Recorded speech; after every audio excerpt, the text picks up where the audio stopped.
This coming revival is not going to be given to men or women of renown. The Lord visited me and said to me, it's not going to be in your favorite church. It's not the one that is selected. It is individualistic. It is going to be you in the church you are in. It doesn't matter you are Roman Catholic, Methodist, whatever it is, it's a revival. It is a normal person in the street, no more church member in the pew. So if you don't carry that revival, your church will never have that revival. In the book of Jonah, chapter number 3, verse number 6 and 7. For word came unto the king of Nineveh, and he rose from his throne, and he laid his robe from him, and covered him with sackcloth, and set in ashes. And he caused to be proclaimed. Watch this. This is the greatest revival to ever take place in biblical times. It says it this way. And published through Nineveh by the decree of the king and his nobles, saying, let neither men nor animals, cats, dogs, pigs, goats, let them not eat.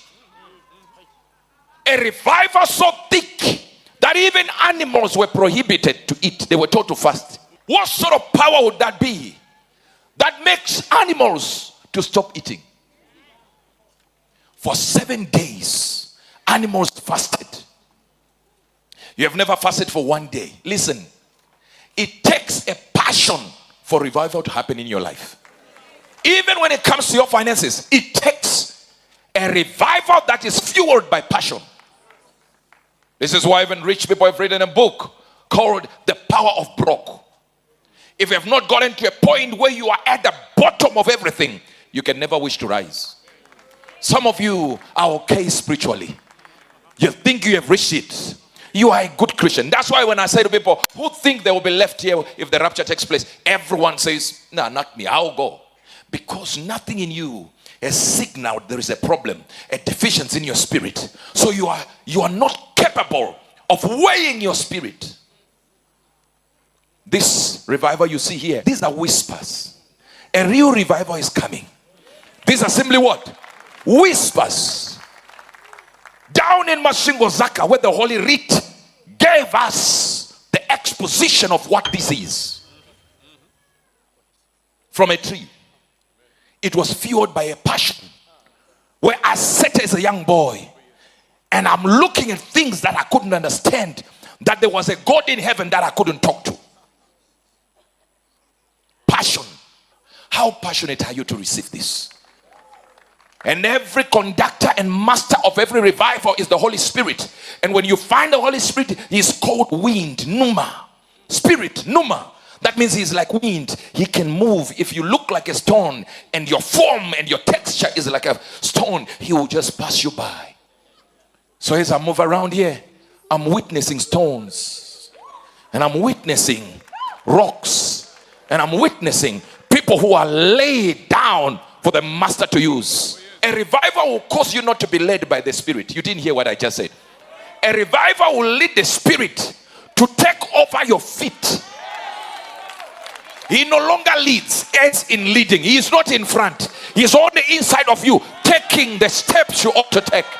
If you came here for money, sir, if you came here with a need, I came here with whispers of revival. And I'm not talking about something complicated where you're thinking, oh, he's going to be so big. It's churches and church, from this church to this church. It's individualistic. Where in your house, you hear whispers from another world. Angels will begin to speak to you while you sleep. You wake up and angels are talking to you. You see, if I'm having a dream, I can wake up from a dream and then say to God, I want to continue the same dream. And I go back and start exactly where I left off the other one. If the whole night I was in a dream that was so exciting to my spirit, I can tell God in the morning, let's do it again tonight. And that night I'm on it again. I see somebody here by the Spirit of God.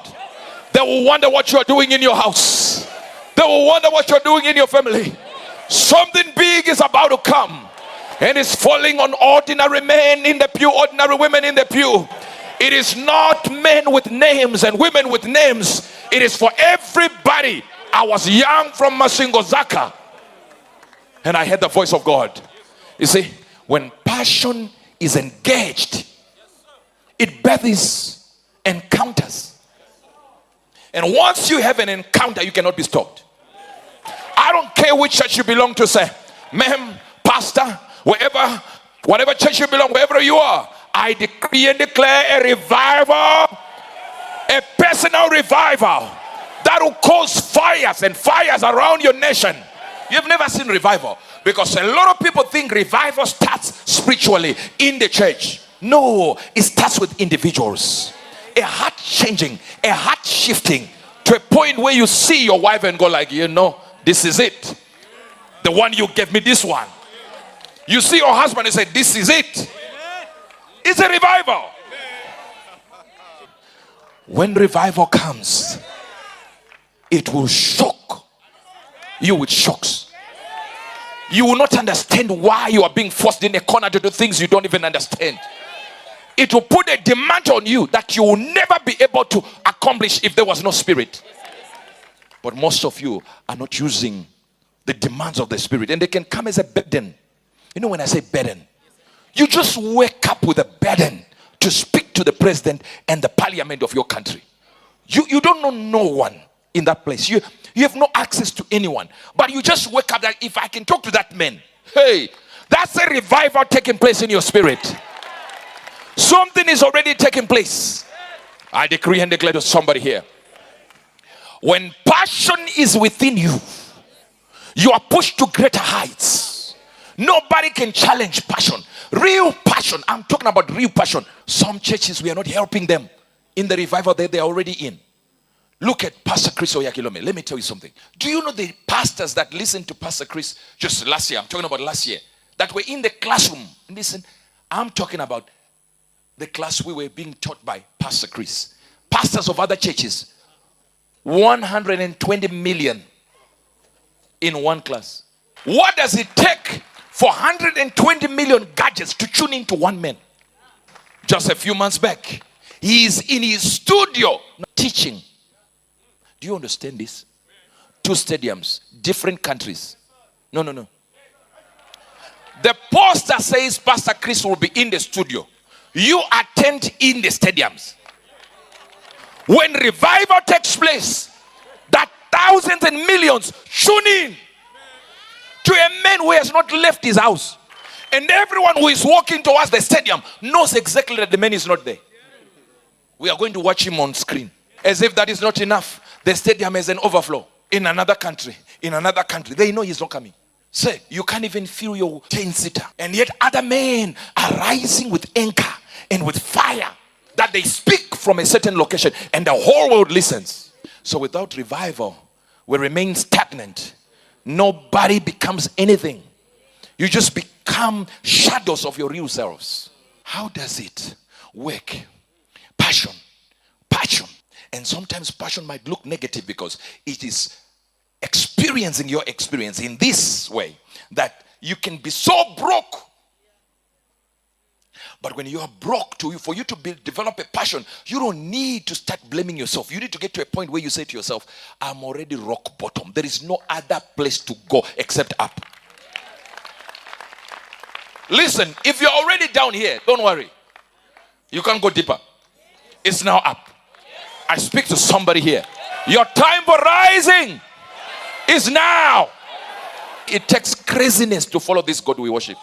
In the book of Isaiah, he told Isaiah to be naked for 3 years. Put it up. You don't know what passion is. Passion will get you naked. In the year that Tatan came unto Ashdod, when Sargon the king of Assyria sent him and fought against Ashdod and took it. At the same time spake the Lord by Isaiah the son of Amoz, saying, go and remove your clothes from your loins. Put off your shoe from thy foot. And he did so, walking naked and barefoot. And the Lord said, like as my servant Isaiah walked naked and barefoot 3 years for a sign and wonder upon Egypt and upon Ethiopia. You say you understand what a prophet is. God can give you confusing instructions. To Lot, he says, run away from the fire. Lot's wife, run away from the fire. You and your children, run. The fire is dangerous. If you turn and look at the fire, you will turn into pillars of salt. Yet in another verse, it says, and Abraham looked towards Sodom and Gomorrah and saw the fire, and he never turned into. No, you are not getting this. Then to Meshach, Shadrach, and that Abednego, you are not getting this. He said, get into the fire. The same God who said, don't get in the fire, he says, get in the fire. Daniel, don't kill the lion, just stand there. I will turn the lion into herbivores. The lions changed appetite because of a revival in one man. The reason why we can put you in the zoo and be eaten by a lion, you have no revival, sir. You have no revival. Lions can understand revival. Then to Samson, he said, kill the lion. What do I follow now? This is why God said to me, tell them an individual revival is coming. Where they can just see you in the street there. You're walking on the street, they say, how are you? You say, La Crusta Bra. You can't even answer using the La Kumene Kabaka.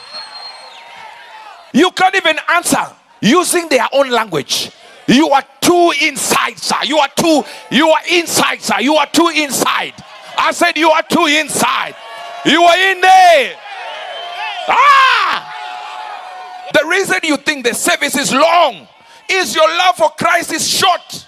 In the last days, that great day of the feast, Jesus stood and cried, saying, if any man thirst, let him come unto me and drink. What is he talking about when he says, if any man is thirsty, let him come? A thirst, a hunger. What you people don't have, even in your marriage, you have no hunger to listen. I decree and declare, if you are under the influence of my voice, this revival will happen in your marriage, in your finances, in your church attendance, in soul winning, in your passion for Christ, in everything holy. It will spark a fire. You will see this is not just rumblings of a tramp which we picked up and pocketed. No, sir. These are words from God himself. And you're going to see we are following through with this. You're going to see us on the streets. We are going to be healing people on the streets. Prophesying to people on the streets. Wherever we are as the Good News Church, we will be there on the streets. We are taking our God to the people.